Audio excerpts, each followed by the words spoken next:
And ఇంకొక విషయం ఏంటంటే ఇప్పుడు జనరల్గా మనం చాలా సందర్భాల్లో మాట్లాడుకున్నప్పుడు యూత్ అంతా మద్యానికో దానికో దీనికో బానిసలు అయిపోతున్నారు, ఉపాధి లేక పాపం వాళ్ళు కూలీలుగా వాళ్ళ కష్టం మీద వాళ్ళు నమ్ముకుని ఏదో పని చేసుకుంటూ వెళ్ళిపోతున్నారు. ఇట్లాంటి సోషల్ ఇష్యూస్ మీద ఫోకస్ చేయట్లే, రాజకీయం మీద, విద్య మీద, వైద్యం మీద అని అనుకుంటున్న ఈ దశలో ఈ జెన్జీ అని అంటున్న ఈ యూత్ బ్యాచ్ అంతా ఒక్కసారిగా ఇంత ఇదిగా రావడానికి కారణాలు ఏంటని మీరు అనుకుంటున్నారు? అంటే మనం అనుకున్న దానికి, అంటే జనరల్ గా అందరు అనుకునే దానికి దీనికి చాలా తేడా కనబడుతున్నారు. అంటే లేదు అట్లా అనుకుంటున్నాం, కానీ జనంలో యూత్ లో బాగా ఉంది. మనం వియత్నాం యుద్ధం చూసినాం కదా. ఇప్పుడు ఇంకొకటి, యూత్ అనగానే వీళ్ళంతా ఒక రిలీజియన్ లైన్ లో చాలా అట్రాక్ట్ అయి ఉన్నారు.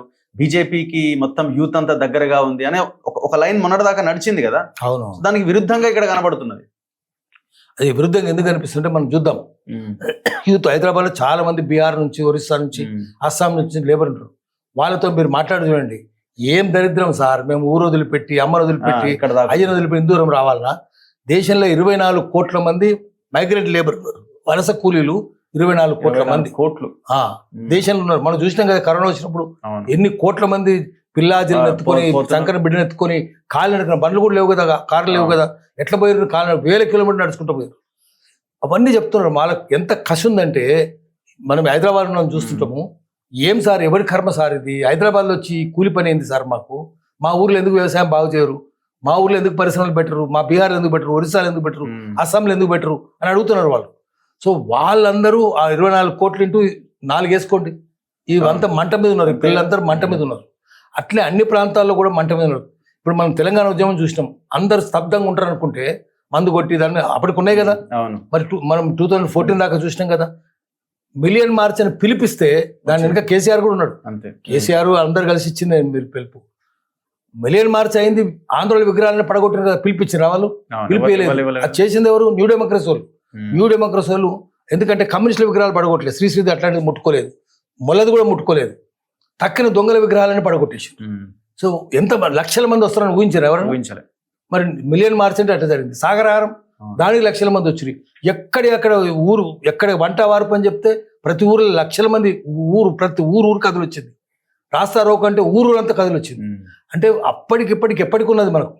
సో అది అసంతృప్తి ఉన్నది. దాన్ని ఒక దారిని పెట్టడానికి ఒక సంస్థ లేదు, దానికి ఒక కార్యక్రమం లేదు. ఇప్పుడు సీజేపీ వచ్చి ఒక కార్యక్రమం ఇచ్చింది. అయితే దీనికి కూడా చాలా లోపాలు ఉన్నాయి. సీజేపీ ఒకటే అన్ని చేస్తాను కాదు, అది దానికి తక్కిన సమాజం కూడా తోడైతుంది. లేదు దాని లోపాలున్నాయి, ఆ లోపాలను చర్చను ఇక్కడ వైలెన్స్ కింద వెళ్ళకూడదు కదా, అది చాలా ఇంపార్టెంట్. వైలెన్స్ వీళ్ళు అనుకూలం అవుతుంది మళ్ళీ, అంతే. వాళ్ళ రెచ్చగొట్టినా కూడా వైలెన్స్ పోకూడదు. ఇదే కాదు, ఇంకా చాలా ఎత్తుగడలు, వ్యూహాలు చాలా ఉండాలి. టాక్టిక్స్ అండ్ వాళ్ళు చెప్తారు ఏంటంటే స్ట్రాటజీ అండ్ టాక్టిక్స్.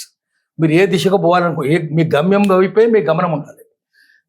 గమ్యం పరస్పర విరుద్ధంగా ఉండదు. మీరు ఢిల్లీ పోవాలనుకుని మద్రాసు ఎక్స్ప్రెస్ ఎక్కొద్దు, ఢిల్లీకి పోవాలనుకుని ఢిల్లీ ఎక్స్ప్రెస్ ఎక్కాలి. అందుకని గమనం పరస్పర విరుద్ధంగా ఉండొద్దు, ఒకే దిశలో ఉండాలి. అట్లాంటి మేనిఫెస్టో వాళ్ళు రాసుకోవాలి. లాస్ట్ చివరి క్వశ్చన్ ఏంటంటే, ఇప్పుడు దేశ ప్రజలంతా ఏం ఆలోచించాలి ఈ మూమెంట్ ని చూసి?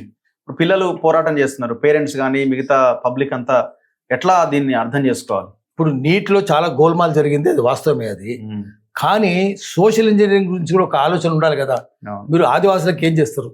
దళితులు ఇదంతా చదువుకున్న వాళ్ళు, సిటీలో ఉన్నోళ్ళు, సిటీలలో ఉన్నోళ్ళు, ఢిల్లీకి వచ్చిన వాళ్ళైనా, హైదరాబాద్ వచ్చిన వాళ్ళైనా, అర్బన్ బేస్డ్ వాళ్ళంతా చదువుకున్న వాళ్ళు, కొంచెం మిడిల్ క్లాస్ లేదా hire middle class, lower middle class. కానీ మరీ అసలు రాలేని ఉన్నారు కదా, నోరు లేని ఉన్నారు కదా, ఆదివాసులు ఉన్నారు, చెంచులు, గోండులు, కోయలు ఉన్నారు. వాళ్ళ గురించి మీ ఎజెండా ఏమున్నది? ఏ ఎజెండా లేదు. అంటరాంతరం ఇంకా దేశంలో ఉంది. వాళ్ళకి గురించి ఏముంది మీకు ఎజెండా?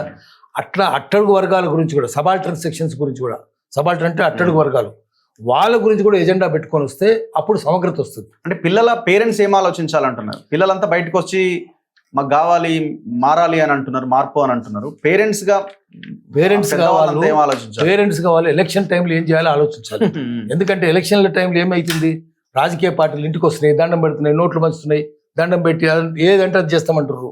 అయ్యో ముక్కు, నీ కొడుకు ఎంత అందంగా ఉన్నాడు చూడు, వానికి చిన్న పేదోడు ముక్కుతాడు, వాడిని ముక్కు తుడుస్తారు చీవిడి గారుతుంటే.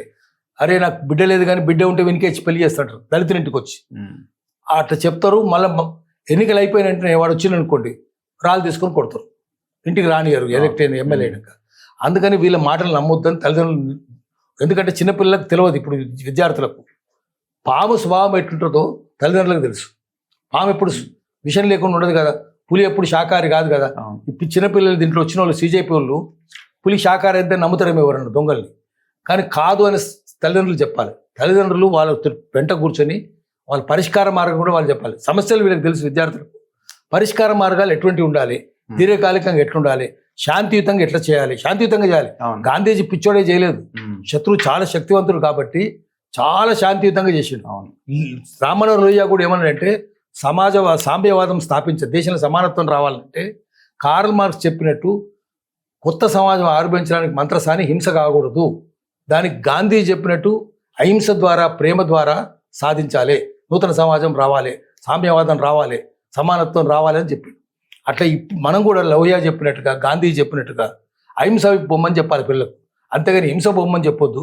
హింస పోతే తప్పైపోతుంది. చూసినాం కదా హింస పోతే కగార్ ఆపరేషన్ ఏమైనా చూసినాం కదా, నక్సలైట్లు ఏమైనా తుపాగా వచ్చిందా, ఏం సాధించారా, ఏం లేదు కదా.